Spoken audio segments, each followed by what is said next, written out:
ಓಂ ಶಾಂತಿ. ಇಂದಿನ ಪರಮಾತ್ಮನ ಮಹಾವಾಕ್ಯ ಮುರುಳಿ ದಿನಾಂಕ 1-8-2025. ಬಾಪ್ತಾದ ಮಧುಬನ. ಮಧುರ ಮಕ್ಕಳೇ, ಪರಮಾತ್ಮ ತಂದೆಗೆ ಮಕ್ಕಳಾದ ನೀವೇ ಪ್ರಿಯ ಆಗಿದ್ದೀರಾ. ಪರಮಾತ್ಮ ತಂದೆ ನಿಮ್ಮನ್ನು ಸುಧಾರಣೆ ಮಾಡುವುದಕ್ಕೋಸ್ಕರ ನಿಮಗೆ ಶ್ರೀಮತವನ್ನು ನೀಡುತ್ತಾರೆ. ಸದಾ ಈಶ್ವರನ ಮತದಂತೆ ನಡೆದು ಸ್ವಯಂ ಅನ್ನು ಪವಿತ್ರ ಮಾಡಿಕೊಳ್ಳಿ. ಇಂದಿನ ಪ್ರಶ್ನೆಯಾಗಿದೆ, ವಿಶ್ವದಲ್ಲಿ ಯಾವಾಗ ಶಾಂತಿ ಸ್ಥಾಪನೆ ಆಗುತ್ತದೆ ಮತ್ತು ಯಾವ ವಿಧಿಯಿಂದ ಶಾಂತಿ ಸ್ಥಾಪನೆ ಆಗುತ್ತದೆ? ಉತ್ತರ ನಿಮಗೆ ಗೊತ್ತಿದೆ. ಈ ಮಹಾಭಾರತ ಯುದ್ಧದ ನಂತರ ವಿಶ್ವದಲ್ಲಿ ಶಾಂತಿ ಸ್ಥಾಪನೆ ಆಗುತ್ತದೆ. ಆದರೆ ಈ ಮಹಾಭಾರತ ಯುದ್ಧಕ್ಕಿಂತ ಮೊದಲು ನೀವು ತಯಾರಾಗಬೇಕು. ನೀವು ಕರ್ಮಾತೀತ ಸ್ಥಿತಿಯನ್ನು ರೂಪಿಸಿಕೊಳ್ಳುವುದಕ್ಕೋಸ್ಕರ ಪರಿಶ್ರಮವನ್ನು ಪಡಬೇಕು. ಸೃಷ್ಟಿಯ ಆದಿ ಮಧ್ಯ ಅಂತ್ಯದ ಜ್ಞಾನವನ್ನು ಸ್ಮರಣೆ ಮಾಡಿ ಪರಮಾತ್ಮ ತಂದೆಯ ನೆನಪಿನ ಮೂಲಕ ಸಂಪೂರ್ಣ ಪಾವನರಾಗಬೇಕು. ಆಗ ಈ ಸೃಷ್ಟಿಯ ಪರಿವರ್ತನೆ ಆಗುತ್ತದೆ. ಇಂದಿನ ಗೀತೆಯಾಗಿದೆ, ಇಂದು ಅಂಧಕಾರದಲ್ಲಿದ್ದಾರೆ ಮಾನವರು. ಓಂ ಶಾಂತಿ. ಈ ಗೀತೆ ಭಕ್ತಿ ಮಾರ್ಗದಲ್ಲಿ ಗಾಯನವನ್ನು ಮಾಡಿರುವಂತಹ ಗೀತೆಯಾಗಿದೆ. ಎಲ್ಲರೂ ಹೇಳುತ್ತಾರೆ, ನಾವು ಅಂಧಕಾರದಲ್ಲಿ ಇದ್ದೇವೆ, ಈಗ ನಮಗೆ ಜ್ಞಾನದ 3ನೇ ನೇತ್ರವನ್ನು ನೀಡಿ ಎಂದು. ಜ್ಞಾನ ಬೇಕು ಎಂದು ಎಲ್ಲರೂ ಬೇಡುತ್ತಾರೆ. ಜ್ಞಾನದ ಸಾಗರನ ಮೂಲಕ ಜ್ಞಾನವನ್ನು ಬೇಡುತ್ತಾರೆ. ಇನ್ನು ಜ್ಞಾನದ ಸಾಗರ ತಂದೆ ನೀಡುವಂತಹ ಜ್ಞಾನವನ್ನು ಬಿಟ್ಟರೆ ಜಗತ್ತಿನಲ್ಲಿ ಇರುವಂತದ್ದು ಅಜ್ಞಾನ ಆಗಿದೆ. ಈ ಕಲಿಯುಗದಲ್ಲಿ ಎಲ್ಲರೂ ಅಜ್ಞಾನದ ಅಸುರಿ ನಿದ್ದೆಯಲ್ಲಿ ಮಲಗಿರುವಂತಹ ಕುಂಭಕರ್ಣರಾಗಿದ್ದಾರೆ ಎಂದು ಹೇಳಲಾಗುತ್ತದೆ. ಪರಮಾತ್ಮ ತಂದೆ ಎಷ್ಟು ಸಹಜ ರೂಪದಲ್ಲಿ ಜ್ಞಾನವನ್ನು ತಿಳಿಸುತ್ತಾರೆ. ಪರಮಾತ್ಮ ತಂದೆ ಸರಳ ರೂಪದಲ್ಲಿ ಜ್ಞಾನವನ್ನು ತಿಳಿಸುತ್ತಾರೆ. ಭಕ್ತಿ ಮಾರ್ಗದಲ್ಲಿ ಎಷ್ಟೊಂದು ವೇದ ಶಾಸ್ತ್ರ ಮುಂತಾದದ್ದನ್ನು ಓದುತ್ತಾರೆ. ಹಠಯೋಗವನ್ನು ಮಾಡುತ್ತಾರೆ. ಗುರುಗಳ ಬಳಿ ಹೋಗುತ್ತಾರೆ. ಈಗ ನೀವು ಆ ಎಲ್ಲಾ ಮಾತನ್ನು ಬಿಡಬೇಕು. ಏಕೆಂದರೆ ಭಕ್ತಿ ಮಾರ್ಗದಲ್ಲಿ ಯಾರೂ ನಮಗೆ ರಾಜಯೋಗವನ್ನು ಕಲಿಸಲು ಸಾಧ್ಯ ಇಲ್ಲ. ಪರಮಾತ್ಮ ತಂದೆ ರಾಜ್ಯ ಭಾಗ್ಯವನ್ನು ನೀಡುತ್ತಾರೆ. ಮನುಷ್ಯರಿಗೆ ರಾಜ್ಯ ಭಾಗ್ಯವನ್ನು ನೀಡಲು ಸಾಧ್ಯ ಇಲ್ಲ. ಜಗತ್ತಿನಲ್ಲಿರುವ ಸನ್ಯಾಸಿಗಳು ಸತ್ಯುಗದ ಆ ರಾಜ್ಯ ಭಾಗ್ಯದ ಸುಖಕ್ಕೆ ಕಾಗವಿಷ್ಟ ಸಮಾನ ಸುಖ ಎಂದು ಹೇಳುತ್ತಾರೆ. ಏಕೆಂದರೆ ಅವರು ಸ್ವಯಂ ಮನೆ ಮತ್ತು ವ್ಯವಹಾರವನ್ನು ತ್ಯಾಗ ಮಾಡಿ ಕಾಡಿಗೆ ಹೋಗಿರುತ್ತಾರೆ. ಈ ಜ್ಞಾನವನ್ನು ಜ್ಞಾನದ ಸಾಗರ ತಂದೆಯನ್ನು ಬಿಟ್ಟು ಬೇರೆ ಯಾರೂ ನೀಡಲು ಸಾಧ್ಯ ಇಲ್ಲ. ಭಗವಂತ ತಂದೆ ಈ ರಾಜಯೋಗವನ್ನು ಕಲಿಸುತ್ತಾರೆ. ಮನುಷ್ಯರನ್ನು ಪಾವನರನ್ನಾಗಿ ಮಾಡಲು ಸಾಧ್ಯ ಇಲ್ಲ. ಪತಿತ ಪಾವನ ಒಬ್ಬ ಪರಮಾತ್ಮ ತಂದೆಯಾಗಿದ್ದಾರೆ. ಮನುಷ್ಯರು ಭಕ್ತಿ ಮಾರ್ಗದಲ್ಲಿ ಎಷ್ಟೊಂದು ಸಿಕ್ಕಿ ಹಾಕಿಕೊಂಡಿದ್ದಾರೆ. ಜನ್ಮ ಜನ್ಮಾಂತರದಿಂದ ಭಕ್ತಿಯನ್ನು ಮಾಡುತ್ತಾ ಬಂದಿದ್ದಾರೆ. ಗಂಗಾ ನದಿಯಲ್ಲಿ ಸ್ನಾನವನ್ನು ಮಾಡಲು ಹೋಗುತ್ತಾರೆ. ಕೇವಲ ಗಂಗಾ ನದಿಯಲ್ಲಷ್ಟೇ ಸ್ನಾನವನ್ನು ಮಾಡುತ್ತಾರೆ ಎಂದು ತಿಳಿದುಕೊಳ್ಳಬೇಡಿ. ಎಲ್ಲಿ ನೀರಿನ ಕೆರೆ ಮುಂತಾದದ್ದನ್ನು ನೋಡುತ್ತಾರೋ ಅದನ್ನೂ ಕೂಡ ಜನ ಪತಿತ ಪಾವನಿ ಎಂದು ತಿಳಿದುಕೊಳ್ಳುತ್ತಾರೆ. ಇಲ್ಲೂ ಕೂಡ ಗೌಮುಖ ಇದೆ. ಜರಿಯ ನೀರು ಆ ಗೌಮುಖದಿಂದ ಬರುತ್ತಿರುತ್ತದೆ. ಬಾವಿಯಲ್ಲಿ ನೀರು ಬರುತ್ತದೆ. ಬಾವಿಯ ನೀರಿಗೆ ಪತಿತ ಪಾವನಿ ಎಂದು ಕರೆಯುವುದಿಲ್ಲ. ಮನುಷ್ಯರು ತಿಳಿದುಕೊಂಡಿದ್ದಾರೆ ಇದು ಕೂಡ ತೀರ್ಥ ಸ್ಥಾನ ಆಗಿದೆ ಎಂದು. ಮನುಷ್ಯರು ಬಹಳಷ್ಟು ಭಾವನೆಯಿಂದ ಹೋಗಿ ಕೆರೆಯಲ್ಲಿ ನದಿಯಲ್ಲಿ ಸ್ನಾನವನ್ನು ಮಾಡುತ್ತಾರೆ. ಈಗ ಮಕ್ಕಳಾದ ನಿಮಗೆ ಈ ಜ್ಞಾನ ಪ್ರಾಪ್ತಿಯಾಗಿದೆ. ನದಿಯ ನೀರು ಪತಿತರನ್ನು ಪಾವನರನ್ನಾಗಿ ಮಾಡಲು ಸಾಧ್ಯ ಇಲ್ಲ ಎಂದು ನೀವು ಹೇಳುತ್ತೀರಾ. ಆದರೆ ಜಗತ್ತಿನ ಜನ ಆ ಮಾತನ್ನು ಒಪ್ಪಿಕೊಳ್ಳುವುದಿಲ್ಲ. ಏಕೆಂದರೆ ಜನರಿಗೆ ತಮ್ಮದೇ ಆದ ದೇಹದ ಅಹಂಕಾರ ಬಹಳಷ್ಟು ಇದೆ. ನಾನು ಎಷ್ಟೊಂದು ಶಾಸ್ತ್ರವನ್ನು ಓದಿದ್ದೇನೆ ಅನ್ನುವ ಅಹಂಕಾರ ಇರುತ್ತದೆ. ಪರಮಾತ್ಮ ತಂದೆ ತಿಳಿಸುತ್ತಾರೆ, ಇಲ್ಲಿ ಏನೆಲ್ಲವನ್ನು ಓದಿದ್ದೀರೋ ಅದೆಲ್ಲವನ್ನೂ ಮರೆತು ಬಿಡಿ. ಈಗ ಇಲ್ಲಿಯವರೆಗೂ ಏನೆಲ್ಲವನ್ನು ಓದಿದ್ದೀರೋ ಅದನ್ನು ಮರೆಯಬೇಕು. ಈಗ ಈ ಎಲ್ಲಾ ಮಾತಿನ ಬಗ್ಗೆ ಮನುಷ್ಯರಿಗೆ ಗೊತ್ತಾಗುವುದು ಹೇಗೆ? ಅದಕ್ಕೋಸ್ಕರ ಪರಮಾತ್ಮ ತಂದೆ ತಿಳಿಸುತ್ತಾರೆ, ಇಂತಿಂತಹ ಜ್ಞಾನದ ಪಾಯಿಂಟ್ಸ್ ಅನ್ನು ಪ್ರಿಂಟ್ ಮಾಡಿಸಿ ಏರೋಪ್ಲೇನ್ನ ಮೂಲಕ ಕೆಳಗಡೆ ಹಾರಿಸಬೇಕು. ಹೇಗೆ ವರ್ತಮಾನ ಸಮಯದಲ್ಲಿ ಜಗತ್ತಿನ ಜನ ವಿಶ್ವದಲ್ಲಿ ಶಾಂತಿಯನ್ನು ಹೇಗೆ ಸ್ಥಾಪನೆ ಮಾಡುವುದು ಎಂದು ಹೇಳುತ್ತಾರೆ. ಯಾರಾದರೂ ವಿಶ್ವದಲ್ಲಿ ಹೇಗೆ ಶಾಂತಿಯನ್ನು ಸ್ಥಾಪನೆ ಮಾಡುವುದು ಎಂದು ಸಲಹೆಯನ್ನು ಕೊಟ್ಟರೆ ಅವರಿಗೆ ಬಹುಮಾನ ಸಿಗುತ್ತದೆ. ಈಗ ವಿಶ್ವದಲ್ಲಿ ಅವರು ಶಾಂತಿಯನ್ನು ಸ್ಥಾಪನೆ ಮಾಡಲು ಸಾಧ್ಯ ಇಲ್ಲ. ಶಾಂತಿ ಎಲ್ಲಿದೆ? ಅಸತ್ಯ ಬಹುಮಾನವನ್ನು ಎಲ್ಲರಿಗೂ ನೀಡುತ್ತಿರುತ್ತಾರೆ. ವಿಶ್ವದಲ್ಲಿ ಶಾಂತಿಯನ್ನು ಸ್ಥಾಪನೆ ಮಾಡಲು ಸಲಹೆಯನ್ನು ಸರಿಯಾಗಿ ನೀಡಿದ್ದಾರೆ ಎಂದು ಅಸತ್ಯ ಬಹುಮಾನವನ್ನು ನೀಡುತ್ತಿರುತ್ತಾರೆ. ಈಗ ನಿಮಗೆ ಗೊತ್ತಿದೆ, ಈ ಯುದ್ಧದ ನಂತರ ವಿಶ್ವದಲ್ಲಿ ಶಾಂತಿ ಸ್ಥಾಪನೆ ಆಗುತ್ತದೆ. ಯಾವ ಸಮಯದಲ್ಲಿ ಬೇಕಾದರೂ ಈ ಯುದ್ಧ ನಡೆಯಬಹುದು. ಯುದ್ಧಕ್ಕೋಸ್ಕರ ಅಷ್ಟೊಂದು ತಯಾರಿ ನಡೆಯುತ್ತಿದೆ. ಕೇವಲ ಮಕ್ಕಳಾದ ನೀವು ತಯಾರಾಗಲು ತಡ ಆಗುತ್ತಿದೆ. ಯಾವಾಗ ನೀವು ಕರ್ಮಾತೀತ ಸ್ಥಿತಿಯನ್ನು ರೂಪಿಸಿಕೊಳ್ಳುತ್ತೀರೋ ಆಗ ಯುದ್ಧ ಪ್ರಾರಂಭ ಆಗುತ್ತದೆ. ಈಗ ನೀವು ಕರ್ಮಾತೀತ ಸ್ಥಿತಿಯನ್ನು ರೂಪಿಸಿಕೊಳ್ಳಿ. ಕರ್ಮಾತೀತ ಸ್ಥಿತಿಯನ್ನು ರೂಪಿಸಿಕೊಳ್ಳುವ ಮಾತಿನಲ್ಲೇ ಪರಿಶ್ರಮ ಇದೆ. ಪರಮಾತ್ಮ ತಂದೆ ತಿಳಿಸುತ್ತಾರೆ, ತಂದೆಯಾದ ನನ್ನೊಬ್ಬನನ್ನೇ ನೀವು ನೆನಪು ಮಾಡಿ ಮತ್ತು ಗೃಹಸ್ಥ ವ್ಯವಹಾರದಲ್ಲಿ ಇದ್ದರೂ ಕೂಡ ಕಮಲ ಪುಷ್ಪದ ಸಮಾನ ಪವಿತ್ರರಾಗಿ ಮತ್ತು ಸೃಷ್ಟಿಯ ಆದಿ ಮಧ್ಯ ಅಂತ್ಯದ ಜ್ಞಾನವನ್ನು ಸ್ಮರಣೆ ಮಾಡುತ್ತಾ ಇರಿ. ನಾಟಕದ ಅನುಸಾರ ಕಲ್ಪದ ಮೊದಲಿನಂತೆ ವಿಶ್ವದಲ್ಲಿ ಶಾಂತಿ ಸ್ಥಾಪನೆ ಆಗುತ್ತದೆ ಎಂದು ನೀವೀಗ ಬರೆಯಬಹುದು. ಸತ್ಯುಗ ಇದ್ದಾಗ ವಿಶ್ವದಲ್ಲಿ ಶಾಂತಿ ಇತ್ತು ಎಂದು ನೀವೀಗ ಎಲ್ಲರಿಗೂ ತಿಳಿಸಬಹುದು. ಈ ಸಮಯದಲ್ಲಿ ಅವಶ್ಯವಾಗಿ ಅಶಾಂತಿಯೇ ಇದೆ. ಆದರೆ ಈ ಮಾತಿನ ಬಗ್ಗೆ ಯಾರು ವಿಶ್ವಾಸವನ್ನು ಇಟ್ಟುಕೊಳ್ಳುವುದಿಲ್ಲ. ಏಕೆಂದರೆ ಅವರು ಸ್ವರ್ಗಕ್ಕೆ ಬರುವಂತಹ ಆತ್ಮರಲ್ಲ.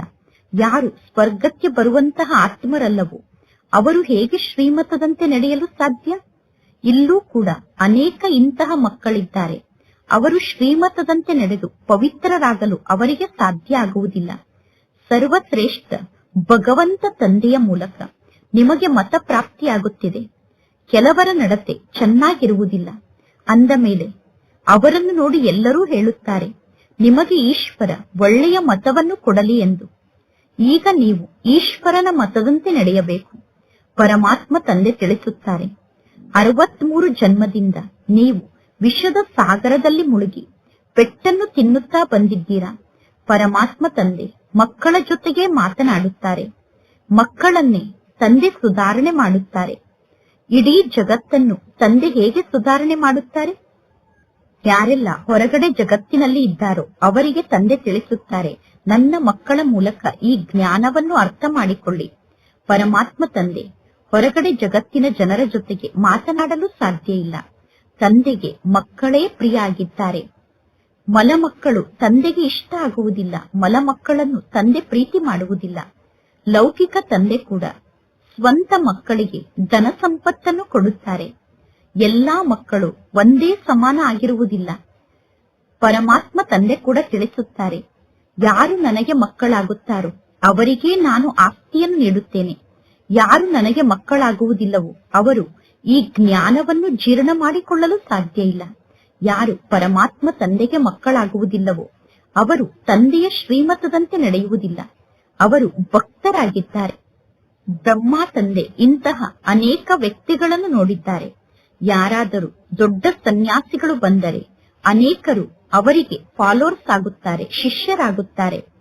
ಅಲ್ಲಿ ಬಹಳಷ್ಟು ಹಣವನ್ನು ಸಂಗ್ರಹ ಮಾಡುತ್ತಾರೆ, ಚಂದಾವನ್ನು ಸಂಗ್ರಹ ಮಾಡುತ್ತಾರೆ. ಎಲ್ಲರೂ ತಮ್ಮ ತಮ್ಮ ಶಕ್ತಿಗನುಸಾರವಾಗಿ ಅವರಿಗೆ ಫಂಡನ್ನು ಕೊಡುತ್ತಾರೆ. ಇಲ್ಲಿ ಪರಮಾತ್ಮ ತಂದೆ ನೀವು ಹಣವನ್ನು ಸಂಗ್ರಹ ಮಾಡಿ, ಫಂಡನ್ನು ಸಂಗ್ರಹ ಮಾಡಿ ಎಂದು ಎಂದೂ ಹೇಳುವುದಿಲ್ಲ.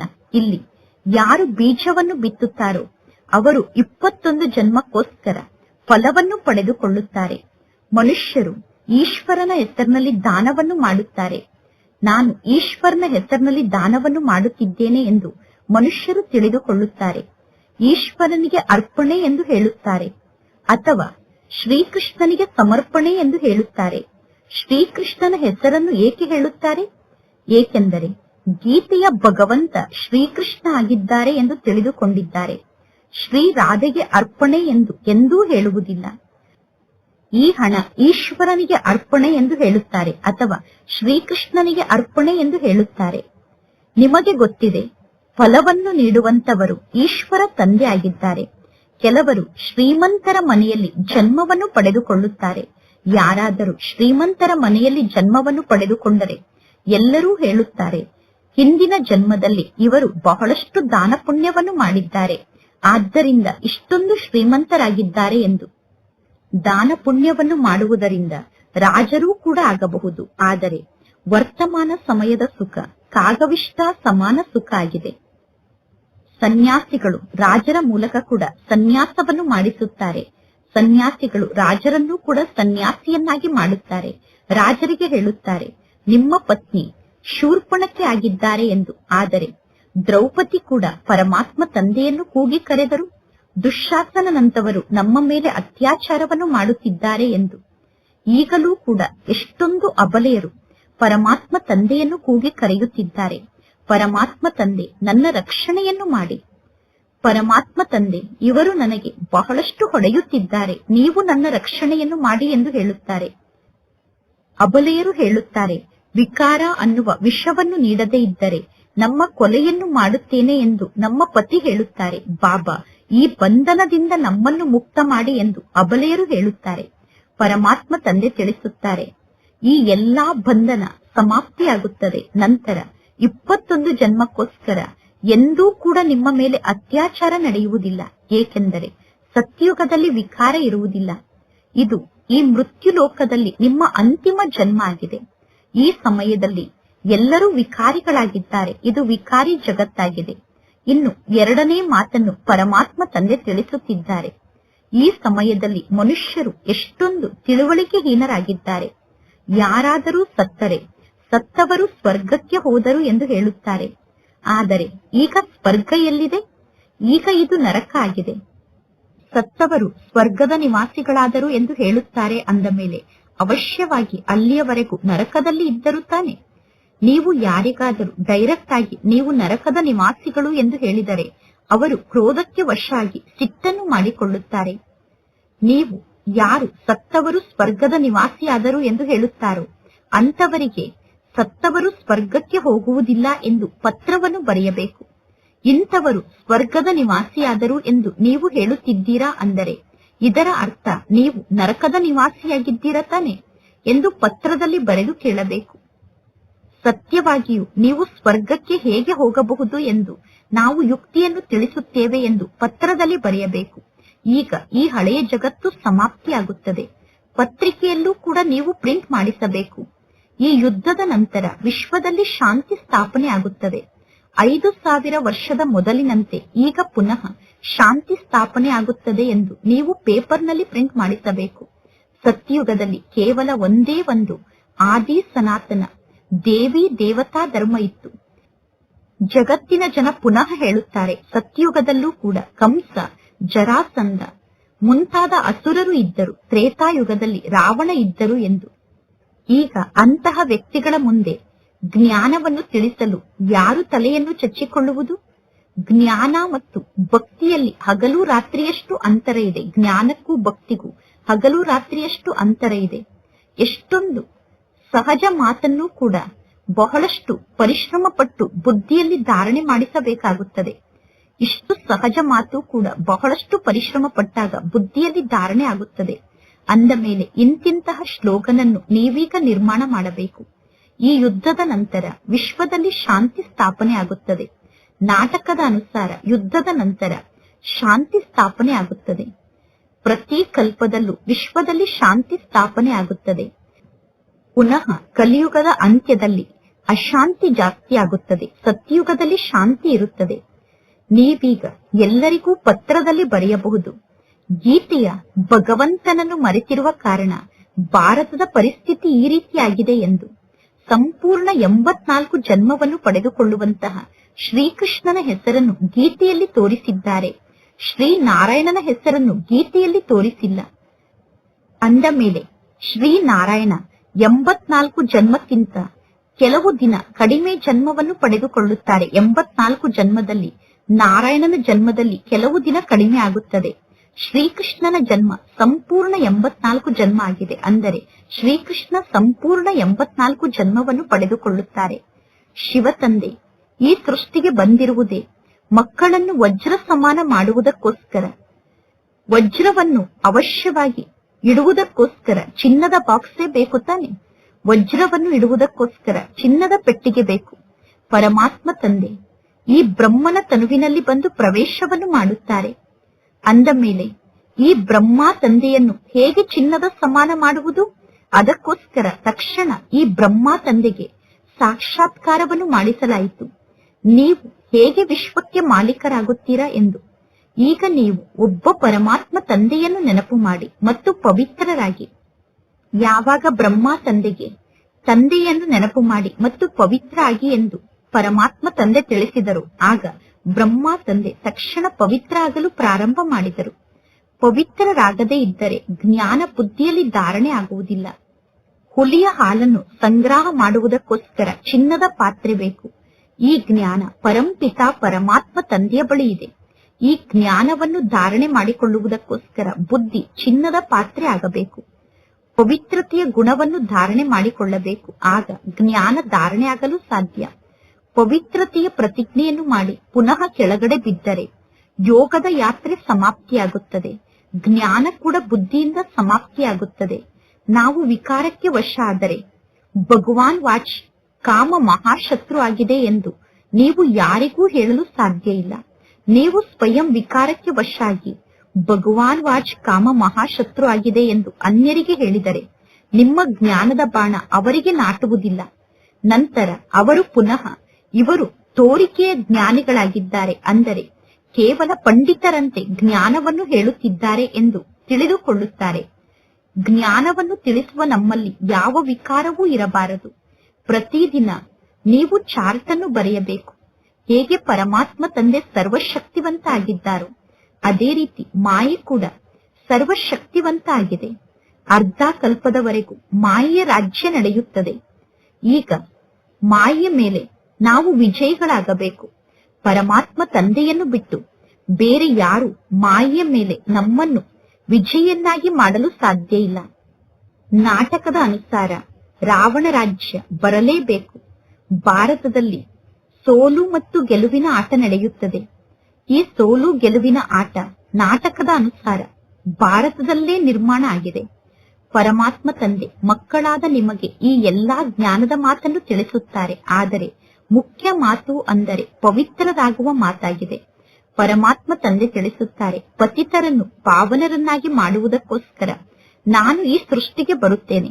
ಇನ್ನು ಶಾಸ್ತ್ರದಲ್ಲಿ ಕೌರವರಿಗೂ ಮತ್ತು ಪಾಂಡವರಿಗೂ ಯುದ್ಧ ಆಯಿತು ಎಂದು ತೋರಿಸುತ್ತಾರೆ. ಪಗಡೆಯ ಆಟವನ್ನು ಆಡಿದರು, ಅಂದರೆ ಜೂಜಾಟವನ್ನು ಆಡಿದರು ಎಂದು ತೋರಿಸುತ್ತಾರೆ. ಆದರೆ ಇಂತಹ ಮಾತು ಹೇಗೆ ನಡೆಯಲು ಸಾಧ್ಯ? ರಾಜಯುಗದ ಶಿಕ್ಷಣದಲ್ಲಿ ಈ ರೀತಿ ಆಟ ಇರುತ್ತದೆಯೇನು? ಯುದ್ಧದ ಮೈದಾನದಲ್ಲಿ ಗೀತಾ ಪಾಠಶಾಲೆ ಇರುತ್ತದೆಯೇನು? ಜನನ ಮರಣ ರಹಿತ ಆದಂತಹ ಶಿವ ತಂದೆಯಲ್ಲಿ ಸಂಪೂರ್ಣ 84 ಜನ್ಮವನ್ನು ಪಡೆದುಕೊಳ್ಳುವಂತಹ ಶ್ರೀಕೃಷ್ಣಯಲ್ಲಿ, ಶ್ರೀಕೃಷ್ಣನ ಅಂತಿಮ ಜನ್ಮದಲ್ಲಿ ಪರಮಾತ್ಮ ತಂದೆ ಬಂದು ಕೃಷ್ಣನ ತನುವಿನಲ್ಲಿ ಪ್ರವೇಶವನ್ನು ಮಾಡುತ್ತಾರೆ ಅನ್ನುವ ಮಾತು ಎಷ್ಟೊಂದು ಸ್ಪಷ್ಟವಾಗಿದೆ. ಗೃಹಸ್ಥ ವ್ಯವಹಾರದಲ್ಲಿ ಇದ್ದರೂ ಕೂಡ ಪವಿತ್ರರಾಗಿ ಇರಬೇಕು. ಸನ್ಯಾಸಿಗಳು ಹೇಳುತ್ತಾರೆ, ಪತಿ ಪತ್ನಿ ಒಟ್ಟಿಗೆ ಇದ್ದು ಪವಿತ್ರರಾಗಿರಲು ಸಾಧ್ಯ ಇಲ್ಲ. ನೀವು ಅವರಿಗೆ ತಿಳಿಸಬೇಕು, ನಿಮಗೆ ಯಾವ ಪ್ರಾಪ್ತಿಯೂ ಸಿಗುತ್ತಿಲ್ಲ. ಅಂದ ಮೇಲೆ ನೀವು ಹೇಗೆ ಪವಿತ್ರರಾಗಿರಲು ಸಾಧ್ಯ? ಇಲ್ಲಿ ನಮಗೆ ವಿಶ್ವದ ರಾಜ್ಯಭಾಗ್ಯ ಸಿಗುತ್ತದೆ.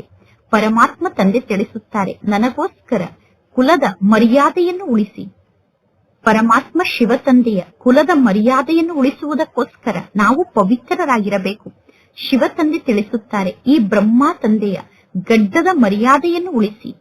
ಈ ಒಂದು ಅಂತಿಮ ಜನ್ಮದಲ್ಲಿ ಪವಿತ್ರರಾಗಿ ಇರಿ. ಆಗ ನೀವು ಸ್ವರ್ಗಕ್ಕೆ ಮಾಲೀಕರಾಗುತ್ತೀರಾ. ಸ್ವಯಂಗೋಸ್ಕರ ನೀವು ಪರಿಶ್ರಮವನ್ನು ಪಡುತ್ತೀರಾ. ನಿಮ್ಮನ್ನು ಬಿಟ್ಟು ಬೇರೆ ಯಾರೂ ಸ್ವರ್ಗದಲ್ಲಿ ಬರಲು ಸಾಧ್ಯ ಇಲ್ಲ. ಈಗ ಇಲ್ಲಿ ನಿಮ್ಮ ರಾಜ್ಯಧಾನಿ ಸ್ಥಾಪನೆ ಆಗುತ್ತಿದೆ. ನಿಮ್ಮ ರಾಜ್ಯದಲ್ಲಿ ಎಲ್ಲಾ ಪ್ರಕಾರದ ಆತ್ಮರೂ ಬೇಕು. ಸತ್ಯುಗದಲ್ಲಿ ಮಂತ್ರಿಗಳು ಇರುವುದಿಲ್ಲ. ರಾಜರಿಗೆ ಮಂತ್ರಿಯ ಸಲಹೆಯ ಅವಶ್ಯಕತೆ ಸತ್ಯುಗದಲ್ಲಿ ಇರುವುದಿಲ್ಲ. ಪತಿತ ರಾಜರ ಬಳಿ ಒಬ್ಬ ಮಂತ್ರಿ ಇರುತ್ತಾರೆ. ಈ ಕಲಿಯುಗದಲ್ಲಿ ನೋಡಿ ಎಷ್ಟು ಜನ ಮಿನಿಸ್ಟರ್ಸ್ ಇದ್ದಾರೆ. ಆ ಮಿನಿಸ್ಟರ್ಸ್ ಪರಸ್ಪರ ಜಗಳವನ್ನು ಮಾಡುತ್ತಿರುತ್ತಾರೆ. ಪರಮಾತ್ಮ ತಂದೆ ತಿಳಿಸುತ್ತಾರೆ, ಈ ಎಲ್ಲಾ ಜಂಜಾಟದಿಂದ ನಾನು ನಿಮ್ಮನ್ನು ಮುಕ್ತ ಮಾಡುತ್ತೇನೆ. ಪುನಃ 3000 ವರ್ಷದವರೆಗೂ ಯಾವುದೇ ಪ್ರಕಾರದ ಯುದ್ಧ ನಡೆಯುವುದಿಲ್ಲ ಮತ್ತು ಯಾವುದೇ ಪ್ರಕಾರದ ಜೈಲ್ ಇರುವುದಿಲ್ಲ, ಕೋರ್ಟ್ ಇರುವುದಿಲ್ಲ. ಸತ್ಯಯುಗದಲ್ಲಿ ಅಪಾರ ಸುಖ ಇರುತ್ತದೆ. ಸತ್ಯಯುಗದ ಸುಖವನ್ನು ಪಡೆದುಕೊಳ್ಳುವುದಕ್ಕೋಸ್ಕರ ನೀವು ಪುರುಷಾರ್ಥವನ್ನು ಮಾಡಬೇಕು. ಸಾವು ನಿಮ್ಮ ತಲೆಯ ಮೇಲೆ ನಿಂತಿದೆ. ನೆನಪಿನ ಯಾತ್ರೆಯ ಮೂಲಕ ನೀವು ವಿಕರ್ಮಾಜೀತರಾಗಬೇಕು. ಪರಮಾತ್ಮ ತಂದೆ ಈ ಸಂದೇಶವನ್ನು ನೀವು ಎಲ್ಲರಿಗೂ ತಿಳಿಸಬೇಕು. ಮನ್ಮನಾಭವ ಅನ್ನುವ ತಂದೆಯ ಸಂದೇಶವನ್ನು ಎಲ್ಲರಿಗೂ ನೀವೀಗ ತಿಳಿಸಬೇಕು. ಏಕೆಂದರೆ ನೀವು ಸಂದೇಶಿಗಳಾಗಿದ್ದೀರಾ. ಒಳ್ಳೆಯದು. ಮಧುರಾತಿ ಮಧುರ ಅಗಲಿ ಹೋಗಿ ಮರಳಿ ಸಿಕ್ಕಿರುವ ಮಕ್ಕಳ ಪ್ರತಿ ಮಾತ್ಪಿತಾ ಬಾಪ್ತಾದರವರ ನೆನಪು, ಪ್ರೀತಿ ಹಾಗೂ ಸುಪ್ರಭಾತ. ಆತ್ಮಿಕ ಮಕ್ಕಳಿಗೆ ಆತ್ಮಿಕ ತಂದೆಯ ನಮಸ್ತೆ. ಆತ್ಮಿಕ ತಂದೆಗೆ ಆತ್ಮಿಕ ಮಕ್ಕಳ ನೆನಪು, ಪ್ರೀತಿ ಹಾಗೂ ನಮಸ್ತೆ ನಮಸ್ತೆ ನಮಸ್ತೆ. ಧಾರಣೆಗೋಸ್ಕರ ಮುಖ್ಯ ಸಾರ. ಫಸ್ಟ್ ಪಾಯಿಂಟ್, ಜ್ಞಾನವನ್ನು ಧಾರಣೆ ಮಾಡಿಕೊಳ್ಳುವುದಕ್ಕೋಸ್ಕರ ಪವಿತ್ರರಾಗಿ ಬುದ್ಧಿ ಅನ್ನುವ ಪಾತ್ರೆಯನ್ನು ಸ್ವಚ್ಛ ಮಾಡಿಕೊಳ್ಳಬೇಕು. ಕೇವಲ ತೋರಿಕೆಗೆ ಜ್ಞಾನವನ್ನು ಹೇಳುವಂತವರಾಗಬೇಡಿ. ಅಂದರೆ ಕೇವಲ ಜ್ಞಾನವನ್ನು ಬಾಯಿಂದ ಹೇಳುವಂತಹ ಪಂಡಿತರಾಗಬಾರದು. ಸೆಕೆಂಡ್ ಪಾಯಿಂಟ್, ಡೈರೆಕ್ಟ್ ಆಗಿ ಪರಮಾತ್ಮ ತಂದೆಯ ಸಮ್ಮುಖದಲ್ಲಿ ನಿಮ್ಮ ಸರ್ವಸ್ವವನ್ನು ಅರ್ಪಣೆ ಮಾಡಿ ಶ್ರೀಮತದಂತೆ ನಡೆದು 21 ಜನ್ಮಕ್ಕೋಸ್ಕರ ರಾಜ್ಯ ಪದವಿಯನ್ನು ಪಡೆದುಕೊಳ್ಳಬೇಕು. ಇಂದಿನ ವರದಾನ ಆಗಿದೆ.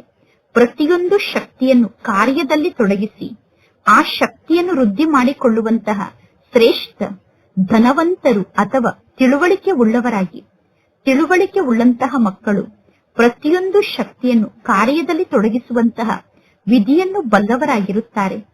ಯಾರು ಎಷ್ಟು ಶಕ್ತಿಯನ್ನು ಕಾರ್ಯದಲ್ಲಿ ತೊಡಗಿಸುತ್ತಾರೋ ಅವರಲ್ಲಿರುವಂತಹ ಶಕ್ತಿ ಅಷ್ಟೇ ಜಾಸ್ತಿ ವೃದ್ಧಿಯಾಗುತ್ತದೆ. ಅಂದ ಮೇಲೆ ಇಂತಹ ಈಶ್ವರಿಯ ಬಜೆಟ್ ಅನ್ನು ನಿರ್ಮಾಣ ಮಾಡಿ, ಅಂದರೆ ಈಶ್ವರಿಯ ಉಳಿತಾಯದ ಖಾತೆಯನ್ನು ನಿರ್ಮಾಣ ಮಾಡಿ. ಆಗ ವಿಶ್ವದ ಪ್ರತಿಯೊಂದು ಆತ್ಮರಿಗೂ ನಿಮ್ಮ ಮೂಲಕ ಯಾವುದಾದರೂ ಒಂದು ಪ್ರಾಪ್ತಿಯಾಗುತ್ತದೆ. ಯಾವಾಗ ನೀವು ಈ ರೀತಿ ಉಳಿತಾಯವನ್ನು ಮಾಡುತ್ತೀರೋ ಆಗ ವಿಶ್ವದ ಪ್ರತಿಯೊಬ್ಬ ಆತ್ಮರು ನಿಮ್ಮ ಮೂಲಕ ಯಾವುದಾದರೂ ಒಂದು ಪ್ರಾಪ್ತಿಯನ್ನು ಪಡೆದುಕೊಂಡು ನಿಮ್ಮ ಗುಣಗಾಯನವನ್ನು ಮಾಡುತ್ತಾರೆ.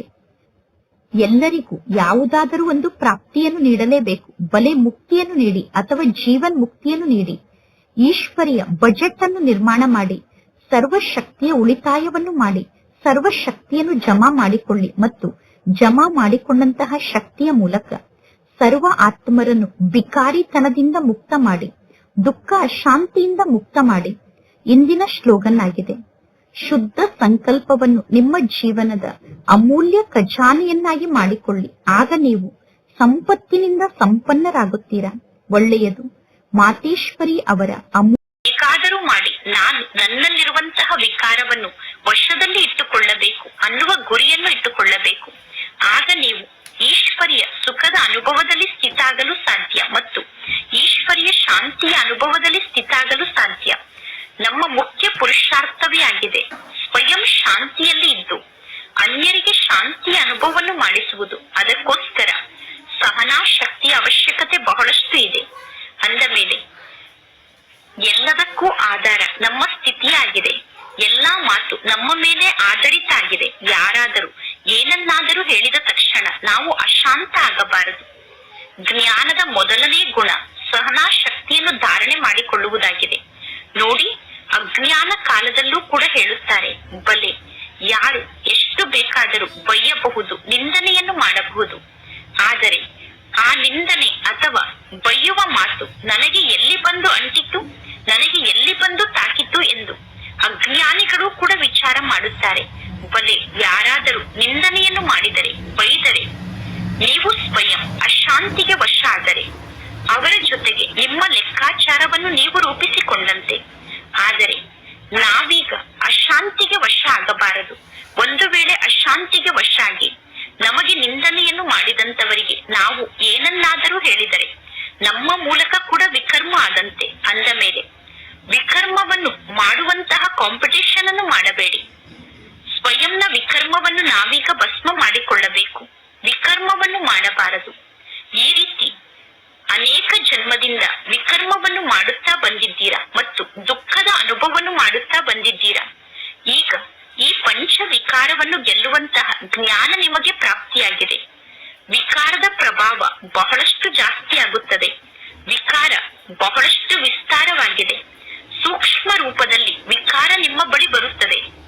ಯಾವಾಗ ಈರ್ಷ್ಯೆ ಅನ್ನುವ ವಿಕಾರಕ್ಕೆ ವಶ ಆಗುತ್ತೀರೋ ಆಗ ನೀವು ವಿಚಾರವನ್ನು ಮಾಡುತ್ತೀರಾ, ಇವರು ಈ ರೀತಿ ಮಾಡಿದ್ದಾರೆ ಅಂದ ಮೇಲೆ ನಾನೇಕೆ ಈ ರೀತಿ ಮಾಡಬಾರದು ಎಂದು. ಇದು ಬಹಳ ದೊಡ್ಡ ತಪ್ಪಾಗಿದೆ. ನಾವೀಗ ತಪ್ಪನ್ನು ಮಾಡದೇ ಇರುವಂತವರಾಗಬೇಕು. ಒಂದು ವೇಳೆ ಯಾರಾದರೂ ಏನನ್ನಾದರೂ ಹೇಳಿದರೆ, ಇವರು ನನ್ನ ಪರೀಕ್ಷೆಯನ್ನು ಮಾಡುತ್ತಿದ್ದಾರೆ, ಈ ರೀತಿ ನನ್ನ ಪರೀಕ್ಷೆ ನಡೆಯುತ್ತಿದೆ ಎಂದು ತಿಳಿದುಕೊಳ್ಳಬೇಕು. ಎಷ್ಟು ನನ್ನ ಆಂತರ್ಯದಲ್ಲಿ ಸಹನಾ ಶಕ್ತಿ ಇದೆ ಎಂದು, ನನಗೆ ಪರೀಕ್ಷೆ ನಡೆಯುತ್ತಿದೆ ಎಂದು ತಿಳಿದುಕೊಳ್ಳಬೇಕು. ಒಂದು ವೇಳೆ ನಾನು ಬಹಳಷ್ಟು ಸಹನೆಯನ್ನು ಮಾಡಿಕೊಂಡಿದ್ದೇನೆ ಎಂದು ಯಾರಾದರೂ ಹೇಳಿದರೆ, ಒಮ್ಮೆ ಆವೇಶಕ್ಕೊಳಗಾದರೂ ಕೂಡ ಕೊನೆಗೂ ನೀವು ಫೇಲ್ ಆದಂತೆ. ಅಂದರೆ ಸ್ವಯಂನ ಸ್ಥಿತಿಯನ್ನು ನೀವು ಸ್ವಯಂ ಕೆಡಿಸಿಕೊಳ್ಳುತ್ತೀರಾ. ಈಗ ನಾವು ಸ್ಥಿತಿಯನ್ನು ರೂಪಿಸಿಕೊಳ್ಳಬೇಕು, ಸ್ಥಿತಿಯನ್ನು ಕೆಡಿಸಿಕೊಳ್ಳಬಾರದು. ಅದಕ್ಕೋಸ್ಕರ ಚೆನ್ನಾಗಿ ಪುರುಷಾರ್ಥವನ್ನು ಮಾಡಿ ಅನೇಕ ಜನ್ಮಗಳಿಗೋಸ್ಕರ ಶ್ರೇಷ್ಠ ಪದವಿಯನ್ನು ರೂಪಿಸಿಕೊಳ್ಳಬೇಕು.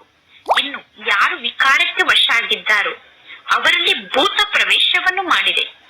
ಭೂತದ ಭಾಷೆ ಹೇಗಿರುತ್ತದೆ? ಭೂತದ ಮುಖದಿಂದ ಅಂಥದ್ದೇ ಭಾಷೆ ಬರುತ್ತದೆ ತಾನೆ. ಯಾರು ದೈವಿ ಆತ್ಮರಾಗಿದ್ದಾರೋ ಅವರ ಬಾಯಿಂದ ದೈವಿ ಭಾಷೆಯೇ ಬರುತ್ತದೆ. ಅಂದ ಮೇಲೆ ಸ್ವಯಂವನ್ನು ದೇವಿಯನ್ನಾಗಿ ಮಾಡಿಕೊಳ್ಳಬೇಕು, ಸ್ವಯಂವನ್ನು ಅಸುರರನ್ನಾಗಿ ಮಾಡಿಕೊಳ್ಳಬಾರದು. ಒಳ್ಳೆಯದು. ಓಂ ಶಾಂತಿ.